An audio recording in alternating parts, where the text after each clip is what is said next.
എല്ലാവർക്കും SSLCൻ്റെ physics question paper discuss ചെയ്യുന്ന ഈ ഒരു വീഡിയോയിലേക്ക് സ്വാഗതം.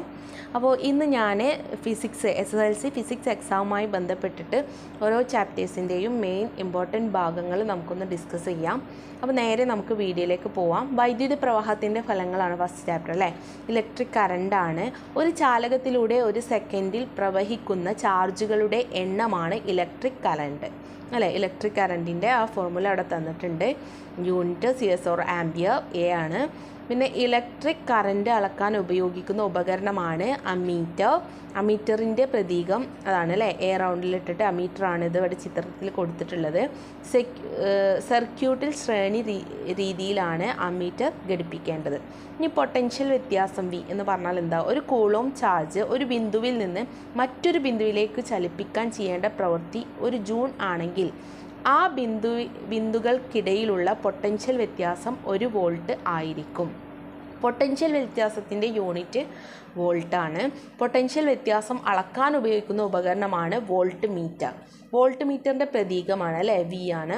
പിന്നെ സർക്യൂട്ടിൽ സമാന്തര രീതിയിലാണ് വോൾട്ട് മീറ്റർ ഘടിപ്പിക്കേണ്ടത്. വോൾട്ട് മീറ്ററിൻ്റെ പിക്ചറും അവിടെ കൊടുത്തിട്ടുണ്ട്. പ്രതിരോധകങ്ങൾ എന്തൊക്കെയാണ്? ഒരു ചാലകത്തിലൂടെ വൈദ്യുതി പ്രവഹിക്കുമ്പോൾ അതിനുണ്ടാകുന്ന തടസ്സമാണ് പ്രതിരോധം. പ്രതിരോധത്തിൻ്റെ യൂണിറ്റ് ഓം അല്ലേ. ആ ചിഹ്നങ്ങളൊക്കെ നിങ്ങൾ മനസ്സിലാക്കി വെക്കുക കേട്ടോ. റെസിസ്റ്റൻസിൻ്റെ പ്രതീകം അതാണ്. പ്രതിരോധത്തെ സ്വാധീനിക്കുന്ന ഘടകങ്ങൾ എന്തൊക്കെയാണ്? പദാർത്ഥത്തിൻ്റെ സ്വഭാവം, ചാലകത്തിൻ്റെ നീളം, ചാലകത്തിൻ്റെ വണ്ണം, താപനില.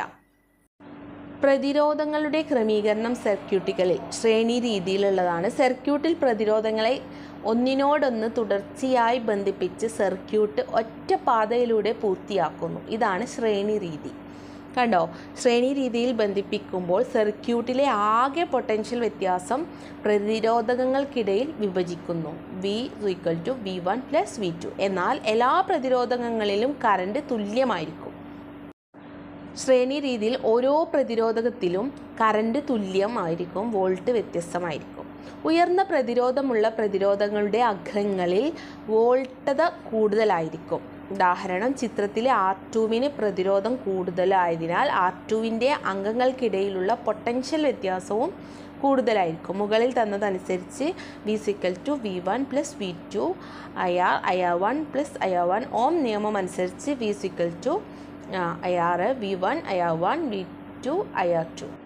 സഫല പ്രതിരോധം അവിടെ കൊടുത്തിട്ടുണ്ട്. R=R1 + R2 അല്ലേ. ഓമിൻ്റെ പിക്ചർ കൊടുത്തിട്ട് പ്രതിരോധങ്ങളെ ശ്രേണി രീതിയായി ഘടിപ്പിച്ച് അവയുടെ അഗ്രങ്ങൾക്കിടയിൽ 6V പൊട്ടൻഷ്യൽ വ്യത്യാസം നൽകിയിരിക്കുന്നു. സർക്യൂട്ടിൻ്റെ ചിത്രം വരയ്ക്കാൻ പറഞ്ഞിട്ടുണ്ട്. സർക്യൂട്ടിലെ സഫല പ്രതിരോധം കാണാൻ പറഞ്ഞിട്ടുണ്ട്.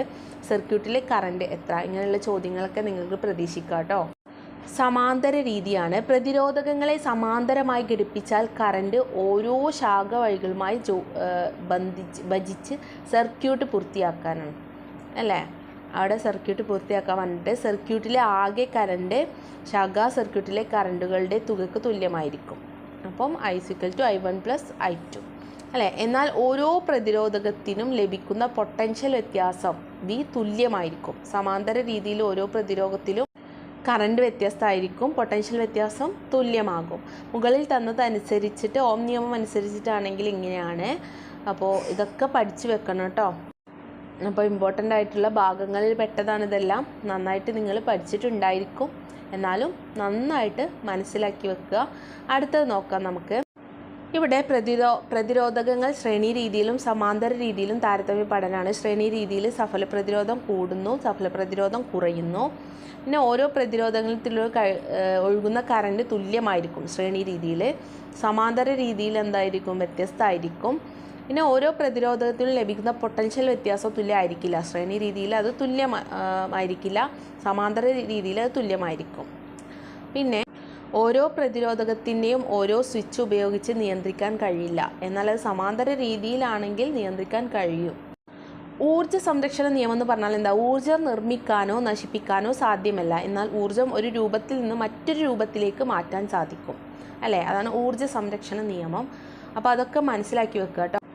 ഇവിടെ ഊർജ്ജമാർഗത്തിൻ്റെ ഒരു ബോക്സ് കൊടുത്തിട്ടുണ്ട്. ഉപകരണം, ഉപയോഗം, ഊർജ്ജമാറ്റം. ഇലക്ട്രിക് ബൾബ് പ്രകാശം ലഭിക്കാനാണ്, വൈദ്യുതോർജ്ജം പ്രകാശോർജ്ജമാക്കി മാറ്റുന്നു. ഇൻഡക്ഷൻ കുക്കർ എന്താണ്? താപം ലഭിക്കാൻ, അത് വൈദ്യുതോർജ്ജം താപോർജ്ജമാക്കി മാറ്റുന്നു. പിന്നെ സ്റ്റോറേജ് ബാറ്ററി അല്ലെ, ചാർജിങ് എന്താ? പൊട്ടൻഷ്യൽ വ്യത്യാസം ലഭിക്കാനാണ്, അത് വൈദ്യുതോർജ്ജം രാസോർജ്ജമാക്കി മാറ്റുന്നു. മിക്സിയിലാണെങ്കിൽ യാന്ത്രിക പ്രവർത്തനത്തിനാണ്, അത് വൈദ്യുതോർജ്ജം എന്താക്കുന്നു? യാന്ത്രികോർജ്ജമാക്കുന്നു. ഫാന് യാന്ത്രിക പ്രവർത്തനമാണ്, വൈദ്യുതോർജ്ജം യാന്ത്രികോർജ്ജമാക്കി മാറ്റുന്നു. അപ്പോൾ അങ്ങനെയാണ് ഊർജ്ജമാറ്റവും ഉപയോഗവും ഉപകരണവും ഉള്ള പട്ടിക. വൈദ്യുതോർജ്ജത്തെ നമുക്ക് വിവിധ ഊർജ്ജ രൂപങ്ങളിലാക്കി മാറ്റാൻ സാധിക്കും അല്ലേ? വൈദ്യുതോർജ്ജത്തെ ഒരു ഉപകരണം ഏത് ഊർജ്ജ രൂപത്തിലാണോ ലേക്കാണോ മാറ്റുന്നത്, അതായിരിക്കും അതിലൂടെയുള്ള വൈദ്യുത പ്രവാഹത്തിൻ്റെ ഫലമായി കണക്കാക്കുന്നത്. വൈദ്യുത പ്രവാഹത്തിൻ്റെ താപഫലം. ഒരു സർക്യൂട്ടിലൂടെ വൈദ്യുതി പ്രവഹിക്കുമ്പോൾ താപോർജ്ജം രൂപപ്പെടുന്ന പ്രവർത്തനമാണ് ജൂൾ ഹീറ്റിംഗ് എന്ന് അറിയപ്പെടുന്നത് അല്ലേ? ജൂൾ നിയമം എന്താണ്? വൈദ്യുതി പ്രവഹിക്കുന്ന ഒരു ചാലകത്തിൽ ഉൽപ്പാദിപ്പിക്കപ്പെടുന്ന താപത്തിൻ്റെ അളവ് വൈദ്യുത പ്രവാഹ തീവ്രതയുടെ വർഗത്തിൻ്റെയും ചാലകത്തിൻ്റെ പ്രതിരോധത്തിൻ്റെയും വൈദ്യുതി പ്രവഹിക്കുന്ന സമയത്തിൻ്റെയും ഗുണനഫലത്തിന് നേർ അനുപാതത്തിലായിരിക്കും അല്ലേ? അപ്പോൾ ജൂൾ നിയമമൊക്കെ നന്നായിട്ട് മനസ്സിലാക്കി വെക്കണം. ഇവിടെ ഒരു പരീക്ഷണം കൊടുത്തിട്ടുണ്ട് അല്ലേ? എന്താണ് ലക്ഷ്യം? ജൂൾ നിയമപ്രകാരം ഒരു ചാലകത്തിന് ഉൽപ്പാദിപ്പിക്കപ്പെടുന്ന താപനില, കറണ്ട്, പ്രതിരോധം, സമയം എന്നിവയുമായി ബന്ധം മനസ്സിലാക്കുന്നതിന് വേണ്ടിയിട്ടാണ്. സാമഗ്രികളും അവിടെ കൊടുത്തിട്ടുണ്ട്. അതൊക്കെ നന്നായിട്ട് മനസ്സിലാക്കി വെച്ച് പോവുക. ഇങ്ങനെയുള്ള ചിത്രങ്ങളൊക്കെ മനസ്സിലാക്കി വെക്കുക കേട്ടോ. ഇനി മറ്റൊരു പ്രവർത്തനം കൊടുത്തിട്ടുണ്ട്. ചാലകത്തിലൂടെ കറണ്ട് പ്രവഹിക്കുന്ന സമയം വർദ്ധിപ്പിച്ച ശേഷം 2 ബീക്കറിലെയും താപനില അളക്കാനാണ്. 2 ബീക്കറിലെയും താപനില ഉയരുന്നുണ്ട്. കറണ്ട് പ്രവഹിക്കുന്ന സമയം ഉൽപ്പാദിപ്പിക്കുന്ന താപവും നേർ അനുപാതത്തിലായിരിക്കും. ഒരു ചാലകത്തിലൂടെ വൈദ്യുതി പ്രവഹിക്കുമ്പോൾ ഉൽപ്പാദിപ്പിക്കപ്പെടുന്ന താപത്തെ സ്വാധീനിക്കുന്ന ഘടകങ്ങൾ എന്തൊക്കെയാണ്? കറണ്ട്, പ്രതിരോധം, സമയം. ഇനി ഇവിടെ താപോൽപാദനത്തെ ഏറ്റവും അധികം സ്വാധീനിക്കുന്ന ഘടകം എന്തെന്ന് ഉള്ള ഒരു പട്ടിക തന്നിട്ടുണ്ട്. അപ്പോൾ ആ പട്ടികയൊക്കെ നന്നായിട്ട് മനസ്സിലാക്കി വെച്ചിട്ട് പോകണം കേട്ടോ. താപോൽപാദനത്തെ ഏറ്റവും അധികം സ്വാധീനിക്കുന്ന ഘടകം ഏതാണ്? കറണ്ടാണ്. ഈ സമവാക്യങ്ങളൊക്കെ പഠിച്ചു വെച്ച് പോവാട്ടോ. ഓരോ സമവാക്യങ്ങളും പല രൂപത്തിലുള്ള സമവാക്യങ്ങളൊക്കെ മനസ്സിലാക്കി വെച്ച് പോവുക. വൈദ്യുതോർജ്ജത്തെ താപോർജ്ജമായി മാറ്റുന്ന ഉപകരണങ്ങളാണ് വൈദ്യുത താപ ഉപകരണങ്ങൾ അല്ലേ? ഹീറ്റിംഗ് കോയിലാണ്. വൈദ്യുത താപന ഉപകരണങ്ങളിൽ വൈദ്യുതോർജ്ജം താപോർജ്ജമായി മാറ്റുന്ന ഭാഗമായി ഹീറ്റിംഗ് കോയിൽ. ഹീറ്റിംഗ് കോയിലുകൾ നിർമ്മിച്ചിരിക്കുന്നത് നിക്കോം ഉപയോഗിച്ചാണ്. നിക്കൽ, ക്രോമിയം, ഇരുമ്പ് എന്നീ ലോഹങ്ങളുടെ സങ്കരമാണ് നിക്രോം അല്ലേ? നിക്രോമിൻ്റെ സവിശേഷതകൾ എന്തൊക്കെയാണ്? ഉയർന്ന റെസിസ്റ്റിവിറ്റിയാണ്, ഉയർന്ന ദ്രവണാങ്കം, ചുവന്ന് ചുട്ടുപഴുത്ത അവസ്ഥയിൽ ദീർഘനേരം നിലനിൽക്കുന്ന കഴിവ്, താപീയ വികാസം കുറവായിരിക്കും. ഇൻകാൻഡസസ് ലാമ്പിൻ്റെ പോരായ്മകൾ എന്തൊക്കെയാണ്? ഇൻകാൻഡസസ് ഫിലമെൻ്റ് ആണ്. ലാബുകളിൽ നൽകുന്ന വൈദ്യുതോർജ്ജത്തിൻ്റെ ഭൂരിഭാഗവും താപരൂപത്തിൽ നഷ്ടപ്പെടുന്നു. അതിനാൽ ഇൻകാൻഡസൻ ലാമ്പുകളിൽ ഊർജ്ജം നഷ്ടം കൂടുതലാണ്. വൈദ്യുതി ഉപയോഗിച്ച് പ്രകാശിപ്പിക്കുന്ന മറ്റു ലാമ്പുകളുടെ പിക്ചേഴ്സ് ഇവിടെ കൊടുത്തിട്ടുണ്ട്. ഏതൊക്കെയാണ്? സോഡിയം വെപ്പർ ലാമ്പ്, ആർക്ക് ലാമ്പ്, പിന്നെ ഫ്ലൂറൻസ് ലാമ്പ്, CFL അല്ലേ? ഇതൊക്കെ ചിത്രമൊക്കെ മനസ്സിലാക്കി പോവാട്ടോ. എന്താണ് LED ബൾബിൻ്റെ മേന്മതകൾ എന്തൊക്കെയാണ്? LED ബൾബിൽ ഫിലമെൻ്റ് ഇല്ലാത്തതിനാൽ താപരൂപത്തിലുള്ള ഊർജം നഷ്ടമുണ്ടാവില്ല. LED ബൾബിൽ മെർക്കുറി ഇല്ലാത്തതിനാൽ പരിസ്ഥിതിക്ക് ഹാനികരമല്ല. വളരെ കുറഞ്ഞ പവർ മതിയാകും. ദീർഘകാലം ഉപയോഗിക്കാൻ കഴിയുന്നു. ഊർജ്ജക്ഷമത കൂടുതലാണ്. LED ബൾബിൻ്റെ ഭാഗങ്ങൾ ഇവിടെ കൊടുക്കുന്നുണ്ട്, അതിൻ്റെ ഉപയോഗവും ഇവിടെ കൊടുക്കുന്നുണ്ട് കേട്ടോ. ഓരോന്നും ABCD എന്ന് പറഞ്ഞിട്ട് ഓരോ ഭാഗങ്ങൾ നമുക്ക് ചിത്രത്തിൽ കാണിച്ചിട്ടുണ്ട്. അതിൻ്റെ ഉപയോഗവും ആ ബോക്സിലാക്കി കൊടുക്കുന്നുണ്ട്. അപ്പോൾ ഇതൊക്കെ മനസ്സിലാക്കിയിട്ട് വേണം എക്സാമിന് പോകാൻ കേട്ടോ. ഇനി ഇക്വേഷൻസ് ഇവിടെ കൊടുക്കുന്നുണ്ട് ബോക്സിൽ കേട്ടോ. താപം കണക്കാക്കാൻ, പവർ കണക്കാക്കാൻ, അങ്ങനെ നിങ്ങൾ പഠിച്ച ഇക്വേഷൻസൊക്കെ മറക്കാതെ പോവാട്ടോ പഠിച്ചിട്ട്. വൈദ്യുതകാന്തിക ഫലമാണ് അടുത്ത ചാപ്റ്റർ അല്ലേ? കാന്തിക മണ്ഡലം എന്ന് പറഞ്ഞാൽ എന്താ? ഒരു കാന്തത്തിന് ചുറ്റും കാന്തിക ബലം അനുഭവപ്പെടുന്ന മേഖലയെയാണ് കാന്തിക മണ്ഡലം എന്ന് പറയുന്നത്. വൈദ്യുതി പ്രവഹിക്കുന്ന ചാലകത്തിൻ്റെ ചുറ്റിലും കാന്തിക മണ്ഡലം രൂപപ്പെടുന്നു. മാഗ്നറ്റിക് കോമ്പസ് കണ്ടോ പിക്ചർ നിങ്ങളെ? ഉത്തരധ്രുവം, കാന്തസൂചി, ദക്ഷിണ ധ്രുവം അല്ലേ? കാന്തിക മണ്ഡലത്തിൻ്റെ സാന്നിധ്യവും ധ്രുവതയും അറിയാൻ സഹായിക്കുന്ന ഉപകരണമാണ് മാഗ്നറ്റിക് കോമ്പസ് അല്ലേ? ഇനി കാന്തിക ബലരേഖ. കാന്തത്തിന് ചുറ്റും ഒരു കാന്തസൂചിയുടെ ഉത്തരധ്രുവം അതായത് N എന്നാണ് സൂചിപ്പിക്കുന്നത് പാതയിൽ കാന്തിക ബലരേഖ. കാന്തിക ബലരേഖകൾ ഉത്തരധ്രുവത്തിൽ നിന്ന് തുടങ്ങി ദക്ഷിണ ധ്രുവത്തിൽ അവസാനിക്കുന്നു, നോർത്ത് സൗത്ത് അല്ലേ. ഇനി മാഗ്നറ്റിക് കോമ്പസ് ഉപയോഗിച്ച് കാന്തത്തിൻ്റെ ധ്രുവത്തെ കണ്ടെത്തുന്നത് എങ്ങനെയാണ്? മാഗ്നറ്റിക് കോമ്പസിൻ്റെ ഉത്തരധ്രുവം നോർത്ത് മറ്റൊരു കാന്തത്തിൻ്റെ അരികിൽ കൊണ്ടുവരുമ്പോൾ കാന്തസൂചി ആകർഷിക്കുകയാണെങ്കിൽ അത് കാന്തത്തിൻ്റെ ദക്ഷിണ ധ്രുവവും സൗത്താണ്, മറ്റേത് കാന്തത്തിൻ്റെ ഉത്തരധ്രുവവുമായിരിക്കും അല്ലേ. നമ്മളെ കാന്തം ഇങ്ങനെ നോർത്തും സൗത്തും അല്ലേ, പിന്നെ അതേപോലെ നോർത്തും സൗത്തും അതാണ് ഈ പറയുന്നത് കേട്ടോ. അടുത്തത് നോക്കാം. ഇവിടെ ബാർകാന്തവും വൈദ്യുതകാന്തവും കൊടുത്തിട്ടുണ്ട് അല്ലേ. കാന്തമാണ്, മറ്റേതെന്താണ്? താൽക്കാലിക കാന്തമാണ്. വൈദ്യുതി കടന്നു പോകുമ്പോൾ മാത്രമേ കാന്തത്തിന് മണ്ഡലം രൂപപ്പെടുത്തുകയുള്ളൂ, അത് വൈദ്യുതകാന്തമാണ്. ധ്രുവത സ്ഥിരമാണ് ബാർകാന്തം. മറ്റേ ധ്രുവത സ്ഥിരമല്ല, വൈദ്യുതിയുടെ ദിശ മാറുമ്പോൾ ധ്രുവതയും മാറുന്നു. കാന്തശക്തി ആവശ്യാനുസരണം കൂട്ടാനോ കുറക്കാനോ സാധ്യമല്ല. എന്നാൽ വൈദ്യുതകാന്തത്തിനോ കാന്തശക്തി ആവശ്യാനുസരണം കൂട്ടാനും കുറക്കാനും സാധിക്കുന്നു. ഇവിടെ ഈസ്റ്റഡിൻ്റെ പരീക്ഷണം കൊടുത്തിട്ടുണ്ട്, ആവശ്യമായ സാമഗ്രികൾ കൊടുത്തിട്ടുണ്ട് അല്ലേ. പ്രവർത്തനത പിക്ചേഴ്സൊക്കെ മനസ്സിലാക്കി വെക്കുക കേട്ടോ. പിക്ചേഴ്സൊക്കെ മനസ്സിലാക്കിയിട്ട് എല്ലാം മനസ്സിലാക്കിയിട്ട് വേണം നിങ്ങൾ എക്സാമിന് പോകാൻ. കണ്ടോ, നിങ്ങൾ ഓരോ പ്രവർത്തനത്തിൻ്റെയും പിക്ചേഴ്സൊക്കെ മനസ്സിലാക്കി വെക്കുക. അതിൻ്റെ ഓരോ കാന്തിക സൂചിയുടെയും ചലനദിശയൊക്കെ ശ്രദ്ധിക്കുക. എന്നിട്ട് ഈ ഒരു പ്രവർത്തനത്തിൽ നിന്നും നമുക്ക് കിട്ടിയ അടിസ്ഥാന കാര്യങ്ങൾ അല്ലേ, എന്താണ്? ഒരു ചാലകത്തിലൂടെ വൈദ്യുതി കടന്നു പോകുമ്പോൾ ആ ചാലകത്തിന് ചുറ്റും കാന്തിക മണ്ഡലം രൂപപ്പെടുന്നു. ഇങ്ങനെയുണ്ടാകുന്ന കാന്തിക മണ്ഡലത്തിൻ്റെ ദിശ ധ്രുവത അതിലൂടെ ഒഴുകുന്ന കറൻറ്റിൻ്റെ ദിശയെ സ്വാധീനിക്കുന്നു. ഇവിടെ ഒരു ഋതുചാലകത്തിലൂടെ വൈദ്യുതി പ്രവഹിക്കുമ്പോൾ ഉണ്ടാകുന്ന കാന്തിക മണ്ഡലത്തിൻ്റെ സവിശേഷതകൾ അല്ലെ, ഓരോ പ്രവർത്തനങ്ങളും ഇങ്ങനെ കൊടുത്തിട്ടുണ്ട്. എന്താണ് ഇതിൽ നിന്നും കണ്ടെത്തിയത്? ഋതുചാലകത്തിലൂടെ വൈദ്യുതി കടന്നു പോകുമ്പോൾ അതിനു ചുറ്റും വലിയ രൂപത്തിലുള്ള കാന്തിക മണ്ഡലം രൂപപ്പെടുന്നു. വൈദ്യുതിയുടെ ദിശ മാറുന്നതിനനുസരിച്ച് വലയത്തിൻ്റെ ദിശയും മാറുന്നു. വലതുകൈ പെരുവിരൽ നിയമം എന്താണ്?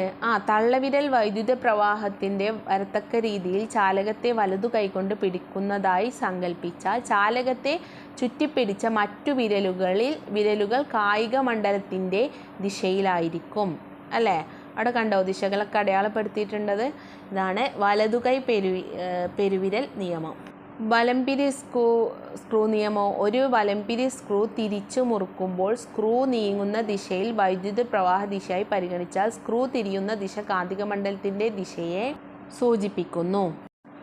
വൈദ്യുതിയുടെ കാന്തിക ഫലത്തിൽ കാന്തശക്തിയെ സ്വാധീനിക്കുന്ന ഘടകങ്ങൾ ഏതെല്ലാണ്? വൈദ്യുതി പ്രവഹിക്കുന്ന വലയങ്ങളുടെ എണ്ണം, ചാലകത്തിലൂടെ ഒഴുകുന്ന കറന്റ്. എന്താണ് സോളിനോയിഡ്? സർപ്പിളാകൃതിയിൽ ചുറ്റിയെടുത്ത കവചിത ചാലകമാണ് സോളിനോയിഡ്. പിക്ചറിൽ കണ്ടില്ലേ നിങ്ങൾ? ഒരു സോളിനോയിഡിലൂടെ വൈദ്യുതി പ്രവഹിക്കുമ്പോൾ അതിനു ചുറ്റുമുണ്ടാകുന്ന കാന്തിക മണ്ഡല രേഖകൾ ഒരു ബാർകാന്തത്തിൻ്റെ കാന്തിക മണ്ഡല രേഖകൾക്ക് സമാനമാണ് അല്ലേ.